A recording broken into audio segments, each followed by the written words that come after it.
I shared with the group that I was at a friend's house and I fired up Call of Duty, and I forgot to mute everybody. And that is the worst slice of humanity I think we have in 2021. I don't know what's worse than that. Like, I forgot. I knew it was bad. Like sometimes, and I'll admit this, I think I'm a realist when it comes to things. And I think sometimes being a realist and saying it can not go over well because we kind of want hugs verbally.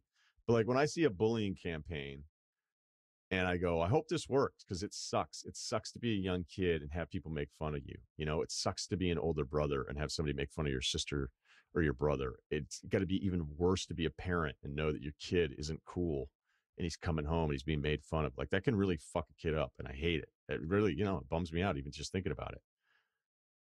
I don't know if that's ever going to go away. I don't know if it's ever going to stop. And if we want to start a bullying campaign, we just cut off all of the COD communication immediately. Like, I got called a gay slur because I had the wrong gun, which again was the least surprising thing ever. A guy had a baby in his lap, I think, while he was playing, and the baby cried the whole time. And I'm sitting there like, this fucking guy can't put this controller down while a baby is crying. And then just dudes teeing off on each other left and right, which is what happens. Like, it's essentially being at recess when you're a little kid and all the horrible things that you said to each other. I don't know that ever will go away, but it was just a little reminder of how bad things can actually be and how terrible communication is. And it's also a little reminder too, is like social media, because it's somewhat silent. It feels like not as bad, whereas all it is just a typed out a version of what was going on verbally, where again, it didn't ruin my day for me, because again, I don't care. I'd like to think I'm pretty immune to a lot of the stuff, but it just made me think like, oh shit, there's like 10-year-old kids on this. And it's just something, as you get older, you start to think about the world a little differently. And my God, was that just, I knew it existed. I knew what it was like before when I was on it, but then to hear it again and be reminded at an older age, I was like, wow, this is bad. So anyway, I don't know where this is going. Multiplayer? What were you playing? Warzone? Yeah, multiplayer, strangers. I'm not like I had a headset and a fucking map out in front of me. There's like the 8v8 one where you're in like a lobby beforehand and everybody can talk to each other, which is incredibly toxic. And then there's the Warzone one where you're like, you can either play solo or you can play with like up to 4 people. There's different maps. I mean, either way, they're toxic. The multiplayer I've always found is incredibly more toxic because those pregame lobbies where everyone can just say whatever they want. I mean, it's just like, well, if you don't mute them, you can still talk. And of course, I didn't hit the mute button the first couple times, and I just was like, I mean, when the baby started crying, I'm like, how the hell can somebody not put their baby down? But then I go, if I were 25 and had a baby, I'd probably be super into Call of Duty too. Yeah, make the most of your time, dude. Not at the same time. I don't think so. I don't know. Who knows? He's probably not very good if he's got a baby on his lap and he's holding a controller. Maybe he is that good. Maybe he's just toying with kids. It's like a Tiger Woods dad thing where he's just like dropping stuff in his backswing. And this guy's like, Call of Duty's too easy. I need a crying baby on my lap. So you went over to your friend's house? Did you sleep over? No, I wasn't allowed to. No? Did you guys beat the game? Beat the Did you game? Stay up all night and beat the game? That's what we used to do. Say, we're going to stay up all night and we're going to beat this game. We're going to take turns. Yeah, we called Diana Rossini and we're like, hey, do you like my friend Albert Breer? And hung up.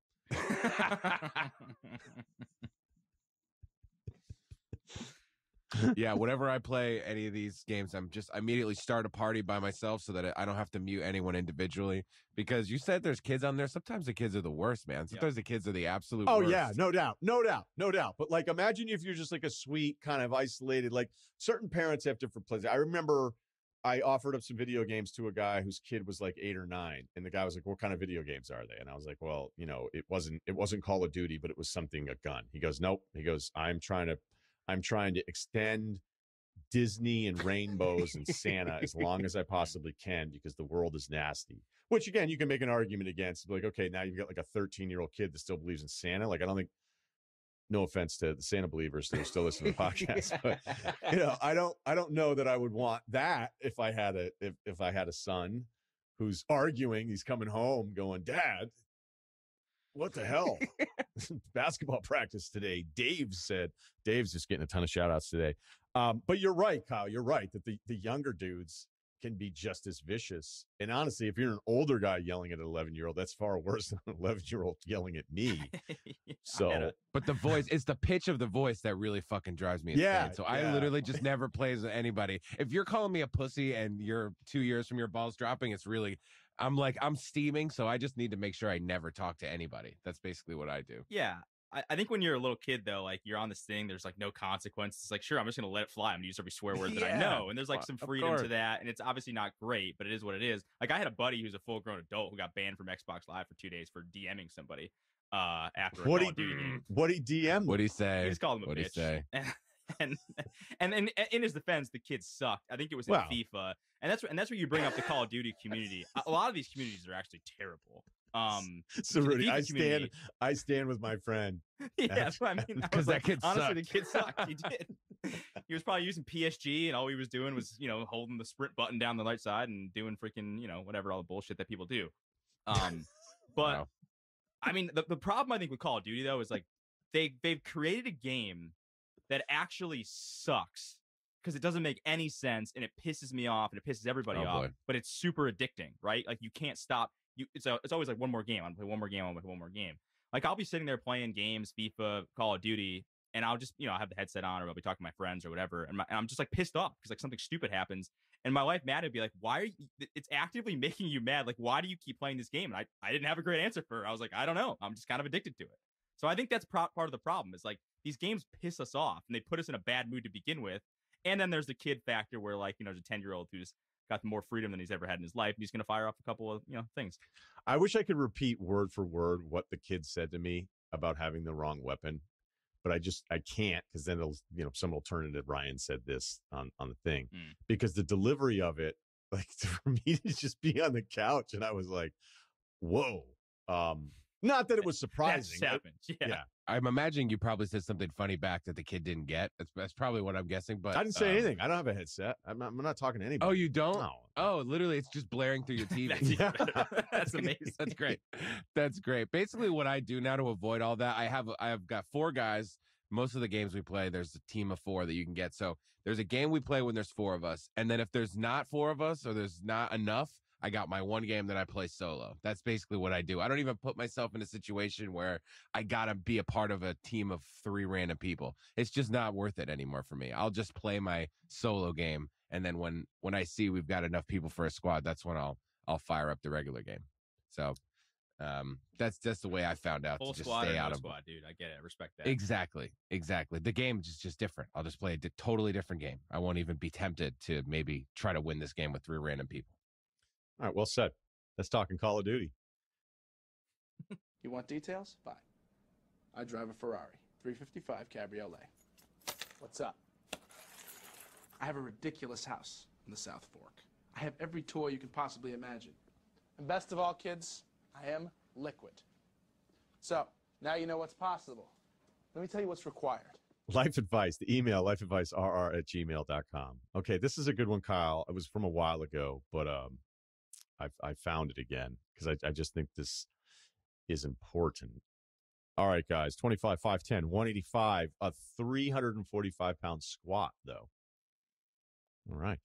Finance professional in a large Midwest city.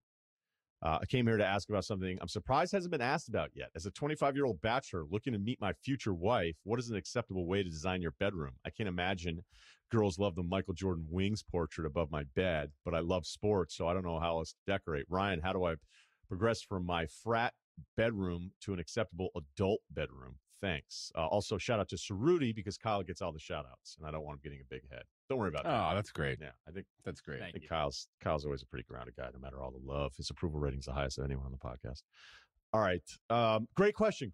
Went through this and had some phases. And arguably, you could see with my decor now, I still haven't figured it out. It's a weird deal, man. Like, you get that Cindy Crawford poster back when I was in college, and it's like, man, that's the sickest Cindy Crawford poster I've ever seen.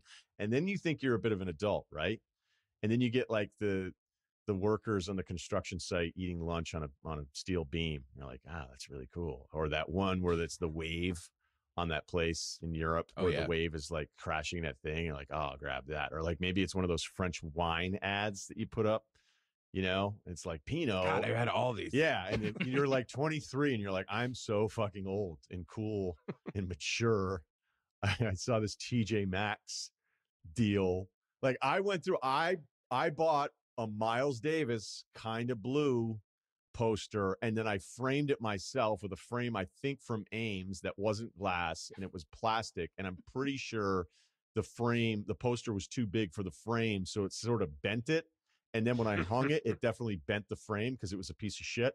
No offense, some of the Ames products back in the day were terrific, but I hung that and thought I was killing it. I'm like, look at me. Like I took down my Charles Barkley shit, and now I have sophisticated as hell. Yeah, I have a jazz. Like I'm way into jazz, which it already speaks to my maturity. And now I'm advertising how much I like jazz. Where I think even when I bought that, I had a loft with a mattress on the loft because I was hurting for square footage and I needed some storage underneath that loft. So I also did plants when I brought this up before, plants with the lights in the pot, and then you throw those dimmers, and then the light would shot it through the plants. Like 4 or 5 of us all did that at the same time around 24 or 25 years old. All of our plants died immediately, left them there, rotting plants with the little spotlights in there. So it's not easy. I mean, Cerruti, you're still kind of rocking the FIFA posters and you're almost 30, right? So what's going on there? Yeah, but you're married, so it doesn't matter. It worked out all right for me. Yeah, I mean, I don't know. It's just a bunch of shit that I have, and I felt like it's cool. That's an office, though, right? Yeah, I mean, it's like it's a bedroom, bedroom. It's a smaller bedroom, but it's I don't know. I got some shit, and I can't really hang it up anywhere else that's like acceptable, so I put it in here because this is like my area. But I actually got a reality check pretty early on this. I was dating someone in college, and does back Maddie then know? I used to, I don't know, secretive. I used to hang up like a bunch of jerseys I had, like with pins and tacks on the wall. I probably had like 5 or so. I remember one with Champ Bailey. I had a Vince Young Titans jersey. Like it was some cool shit. And she was just like, why are you pinning jerseys? Like, why are you hanging jerseys up on your wall? And it was the first like realization that this wasn't cool. And it really kind of fucked me up. So I didn't put stuff on my wall for like a long time. And I was like very self-conscious of what I should put up and what I shouldn't because this girl called me out about it. So I don't know. I guess like it comes full circle, and now my room looks like I'm in a 12-year-old's bedroom. But I don't know. It actually kind of like shocked my system. I was like, wait, am I not cool by hanging this stuff up in college? That's pretty harsh for in college. I think she's wrong on that one. I mean, in college we used to have to deal with those sticky hangers, and you would like it was almost like how many helmet stickers you could have, like Buckeyes for good plays. And it would be how many game hats you had. I mean, again, you'd have to be a certain age, so I'm probably speaking a foreign language to you guys right now, but it'd be the game hats, and you would hang them from all the different hangers. And, like, if you had a full Buckeye helmet of them, it was like, man, that guy's got 72 different hats. That guy's fucking awesome. Because I certainly had I still have a Caps hat that I think I have to have fixed. Although, do I really want to wear that hat from 1994 around and have no affiliation with the Capitals? But it was a great hat, so I do still hold on to it a little bit. All right, so we haven't really answered any questions yet. I would do this. It's pretty simple. Depending on what your budget is, just grab catalogs and look at how they have stuff out there. Restoration Hardware is probably too high end, and I do think that there are some things with the catalogs that I'm like, oh wait, like this thing of wispy sticks that looks like nothing, and it's a 4-foot wide thing, and I'm supposed to just put this in the entryway.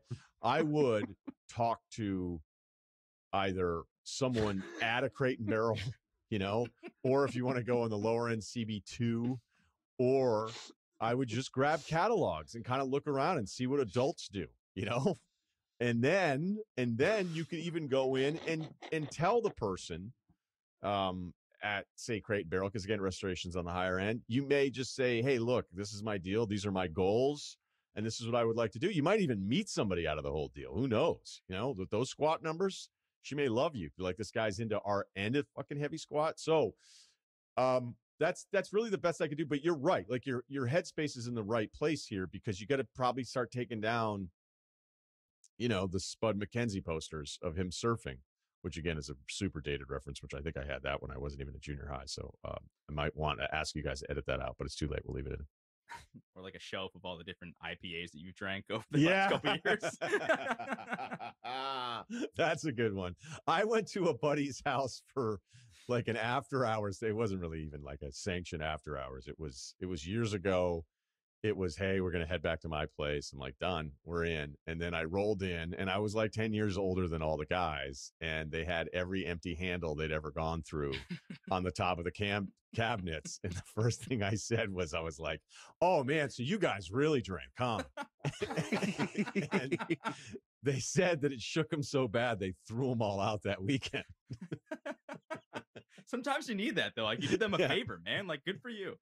We need Ryan to come in and shake us up. I'm looking though, like Kyle's got actually a decent setup here. It looks like you have some sophisticated pieces on the wall. This is my office, so yeah, I get to have this stuff. The bedroom does not look anything like that. She convinced me to put some peel and stick wallpaper, which actually wasn't the worst wallpaper. It really sucked to put up, but we can just, when it's time to go, we just rip it down, throw it in the garbage, so that's fine.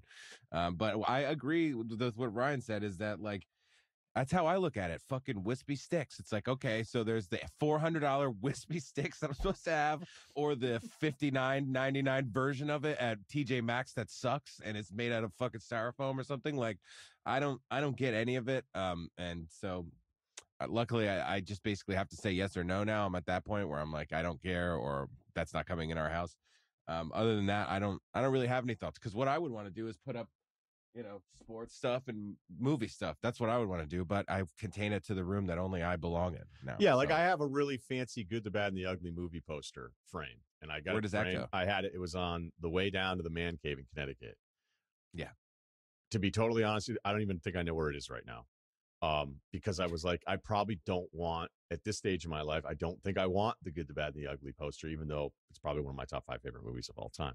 Because if I had like a certain area for that, I've got a few signed jerseys, but they're signed jerseys from friends, name drop. And I was like, oh, that'd be really cool. And then I went through a thing where I was like, I should just get a bunch of signed jerseys from guys that I really liked, that I worked with, that became friendly with, and that'd be kind of a cool thing. And I'm like, yeah, but you know what? I don't know that I want to hang a bunch of jerseys at this stage of my life unless I had a room specifically for it. And I don't, not with the new setup. You sure it's not the room you're in right now? Are you sure this isn't the room? No, I don't think I could use all the jerseys. I don't think like I have some nicer art, upstairs, just something that I saw that jumped out. Another thing I would think about doing, because it could be a new hobby for you too, but I don't know all the camera specifics on what kind of exposure you would need, or maybe that's probably not even the right word. Megapixels. There's a certain number of megapixels that you have to have in the camera to be able to have a certain size beyond just like, an 8x10. Like if you wanted it, you got to get a nicer camera. There could be certain things where you just take pictures of it, and then that's a real conversation starter, because people start coming over and you're like, oh my God, where did you get this? TJ Maxx? You're like, actually, no, that reminds me of a time I was in Switzerland last summer, and I was in Lucerne, and I took that picture from my boat that I rented.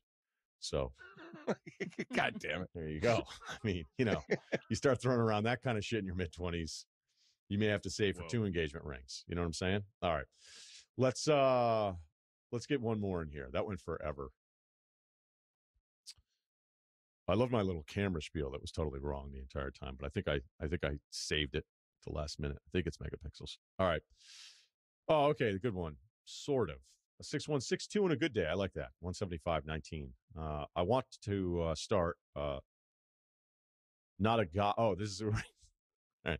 I want to start with this. I'm not a god. All right. Not super good looking, but depending on the day, can be a decent basketball player. All right, great. I'm a student at a pretty solid ACC school. All right, this is a big one. I want to get some advice on rushing a fraternity. And by the way, I can tell based on where the school is located that the fraternity deal down there is a huge deal. I'm a sophomore. I've never been a big fan of fraternities in general. So wait, he's a sophomore, so he's finishing up fall sophomore. So this would be spring sophomore. But this past semester, I kind of like the idea of being in a fraternity. Many of my current buddies with whom I'm very close have girlfriends. We were slowly growing apart. It stinks, but it's reality. I want to join a frat, but I'm afraid of the stigma that I have to pay for my friends or get into parties. I'm not as close to my friends as I was a year ago. Here's another issue. I'm about to be a second semester sophomore. So, all right, you already understand the flags that one always throws off.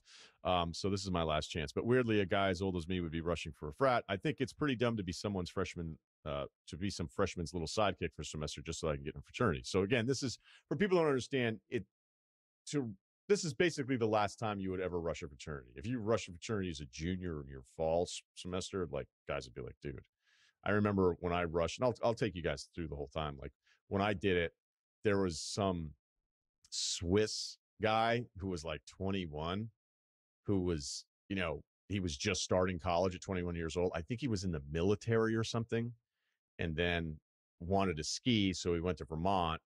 And he was actually a really nice guy, and people liked him. And then the house was like, nah, fuck him. He's 21. He's not going to listen to anybody. So yeah, it is weird if you're a sophomore in your spring semester, and then some freshmen who just brothered up as a fall guy is going to be telling you what to do. Especially down south where they take it way more seriously. But again, I don't know what the house is like. Every house is different, and even the same fraternities. And some people don't realize this, like a certain fraternity somewhere else is completely different in another part of the country. But again, all right, we'll keep going here. So my spring semester looks interesting as I'm also the president founder of a sports management club. I'm constantly looking for internships in the sports world. All right, I don't know if he's asking for a sports internship here. All right, here's the deal. All right, so yeah, I was in a fraternity when I went to Vermont. They did not take it very seriously up there at all. And it's pretty weird too, because the transition from when I showed up in 1993, it was still a big deal to get into a house. So the house there was only one that I wanted to be in. And this is how funny this is, because I was probably a little bit nicer back then, but before a full stretch of college. But I remember being like, well, this is the one that I want to rush. And then some older guys were like, just so you know, these guys hate these guys and these guys hate you. So, and I was like, oh man, that'd be terrible to be on campus and completely rule out a potential group of guys just because of what house you're in. I said that out loud, me at 18. I got over that rather quickly. So when I rushed, I think it was 120 something guys that rushed that fall. So it was pretty competitive. Am I giving myself a pat on the back for getting a bid because I was so cool? Maybe I just did. Very quickly, within 2 years, nobody rushed anymore. Like nobody really cared. Nationals were always on our case for having lower numbers, which just meant dues because they wanted our national dues. And as an aside, the reason I never really care about it anymore, and the house has been gone for 20 years, because the national people completely fucked us over really badly. It's actually kind of a shitty story, but as we were going through it and we were freshmen and then we became juniors, which means we're elected to all the different positions. And then Nationals was like, hey, you guys owe all of these back dues. And it was, I think, over like $10,000. And we're like, well, we didn't know. We've been paying whatever we're supposed to pay. And they're like, yeah, but the guys before you, you're just behind. It's getting penalized. So like you guys are like 10 to 11,000, I think was what the number was. You guys are that far behind in national dues. So we're like, all right, well, how do we handle this? Now, the house was a huge asset, the physical house itself. I think most of the mortgage was paid off. The property was right on campus, prime location, worth, whatever it's worth today would be millions of dollars. So they were like, look, what we're going to do, and they used to fly in. So all of a sudden they started flying in all these national guys. And what we didn't realize, because we're 20 years old and in charge of this, which is preposterous to even think about at the time, is these guys are like circling like sharks because of the asset that the house is, right? So their matter numbers are low. We weren't super fraternity-ish, if you understand what I'm saying. Like, we weren't into it. We weren't going to national stuff. We weren't sending representatives. We didn't care about any of that stuff because Vermont was as laid back as you could imagine. And 85% of the guys are so stoned and skipping class that you can guess that it was like, hey, we have a meeting with old people. Let's go do this. Be like, no way. Let's play 94 instead. So what they decided to do is they kept showing up. And the weird thing is, too, is there was this one older guy that was like really old. And he would show up and then want us to throw parties, and he would get destroyed. And like we would have to like put him to bed. It was really weird. Like, I'm talking really old. And he also said something to us once. He was like, I know every brother's name in the entire country. And I was like, I'm 20, a couple beers. I'm like, wait, what? Like, you know every guy's name who's a brother? Every active guy in this massive, you know everyone's name? And he's like, yeah. Like, well, what's that guy's name? And he's like, well, I haven't met him yet, and I was just like, this is ridiculous. So the whole thing was a setup because they had a plan, and this is really nasty. What they did is they were like, hey, here's the deal. You owe us back dues. We'd love to get more involved with leadership. There's an alum here who, was a brother at this chapter. He lives in the area, and we would just like to have him be named to oversee, as like a counselor or, advisory board thing or whatever. And own the house. Right. And so they hand us this paperwork. You got to understand, he's handing us paperwork, and there were like 3 or 4 of us at that point. We're kind of running the show, and we're all 20. And we're like, what is this? And then I remember the president was just like, look, who cares? Like, they're waiving the fees. let's just It's more beer money. yeah, let's go. just the older guys. And again, the older guys before us fucked us because they didn't pay the national stuff, and then they were like, we don't know what to do with it. I mean, granted, in hindsight, we should have had a lawyer take a look at what this paperwork all meant. And instead they just lied. And we're like, no, it's just this advisory thing and he can help and all this stuff. And basically what it did is it gave them final authority on what would happen with the house because they didn't have anything that said that they were in charge of the house. We owned it as the chapter. And this basically gave them final say. So guess what happened? We signed the paperwork and then they took the fucking house and sold it. Like, I don't know, 2 years later. And granted, the guys after us trashed the place beyond. Like, we were dumb and would trash it and then fix it. These guys trashed it and left for Christmas break. So the alum came by to check it out. Like, one dickhead smashed all the plaster from his bedroom into the bathroom so that he wouldn't have to go into the hallway to use the bathroom. He just made his own door by smashing a huge hole, like a door frame size hole in the wall. And, when you're 18, 20 or whatever, guys are like, oh, that's hilarious. Look what Murph did. You know who doesn't think it's hilarious? Adults. So they shut the house down. They said, all right, come back. And again, I had graduated, but I was still living in the town. So I kind of knew everything that was happening. And that's what they did. They just took our house. They lied to us, had 20-year-old kids fill out paperwork. So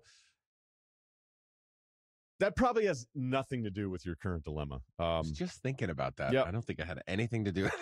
It had nothing to do with it. It's a journey, though. It was a journey. It was a journey. So I would tell you, the pay for your friends thing and getting into parties, that's kind of bullshit. Like, if you get along with the guys and you want to feel connected to them, I would say go ahead and do it. I think the sophomore spring thing's a little weird. The pay for your friends and getting into parties, it's a lot cooler than fucking standing outside of the parties and never getting in. We were not super aggro about it. When I went down to the South and met some guys, I was like, holy shit, you guys are so intense and so serious about all this stuff. If you think it's going to improve your social thing, then I would say go for it. But, each house is kind of different. Some guys, you start doing secret handshakes and shit and that kind of stuff. It never was really for me. I mean, I remember I even had an older guy from another house that knew I was in the same one, who ran into him at some bar in Boston. And he was like telling us because we were younger brothers to get him a beer. And we're like, you can fucking eat one on that idea. Like, we're not like, what? Like, so I don't know. I mean, this being scared of pledging, some places it's horrifying and some places it's a joke. And you don't go through anything. So I don't know how much it's going to impact all that stuff. But if you feel like you're going to be on the outside socially and you can get over the sophomore thing, if you even get a bid, dude, I don't know. That's sort of it can be a little weird if all of your buddies are in one thing and then you're not. But I also noticed that you said a lot of your friends had girlfriends and you weren't as tight with them. So are you shifting to a different friend group altogether? I don't know. It's not that big of a deal one way or another. I was more motivated to do it because all those guys, like, they had bartending gigs and it was kind of the athlete house. And I was an awesome poser even though I didn't play any sports. So there you go. I would just say we've been over this. I've had to make all new friends sophomore year before. Like, I had to do it. It wasn't a choice. You can do that. I'm happy that I didn't actually end up pulling the trigger on multiple things as far as fraternities go. Again, I wasn't like, I didn't go to a huge school where, anybody would know any of the names of any of the fraternities, sororities that were there. So it wasn't like it ran the whole thing. But yeah, they probably did throw 80% of the parties. There was still 20% of the parties we could find out if you're worried about not being able to get in places or whatever. But I guess all I'm saying is it's not the end of the world. And the one thing I did notice was the desperation of like the guys who would go to the rush events or whatever, because that's when I would shine. I would be like, the first, what is that, like 2 weeks of the semester when all that stuff goes down, and it's like, oh, everyone's invited to the parties, and hey man, you're coming, right? You're coming.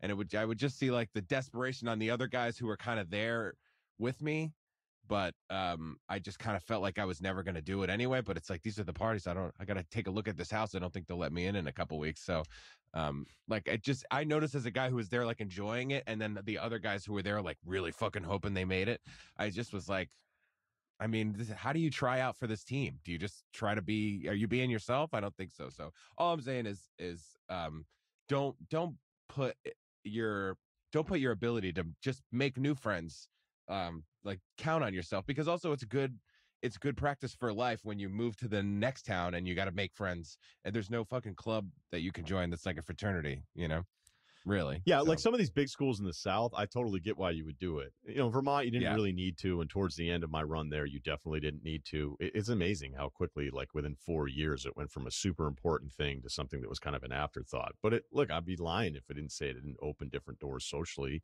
and all that kind of stuff. And if you felt like you were part of something, but I also could understand the people that weren't in it were like, you guys are fucking losers. So, I kind of get, and that's having an older perspective. I don't regret doing it or anything like that.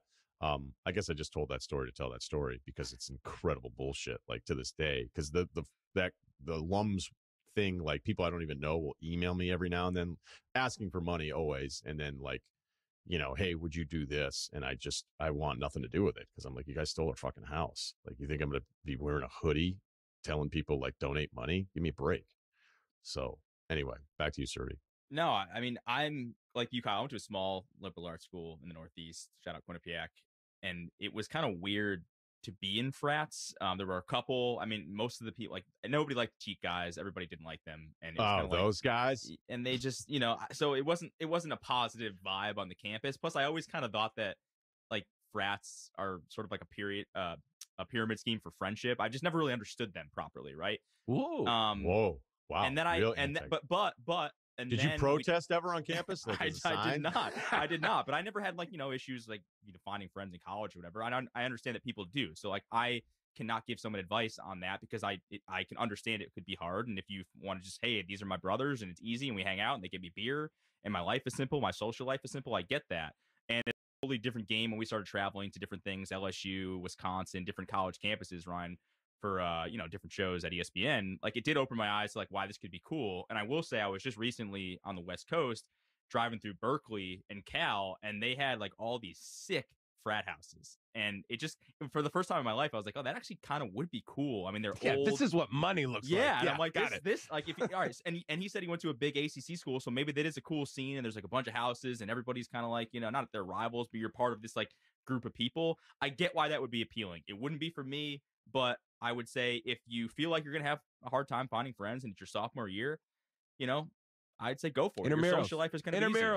Intramurals too, I guess. But maybe the guys, I mean, I don't know, maybe he's not a great That's athlete. that's how I met all my friends, is football intramurals. I can't even fathom what a fraternity at Cal would be like. I don't know if that would be the best thing because you'd want to do that at Cal, or if it would be the worst thing.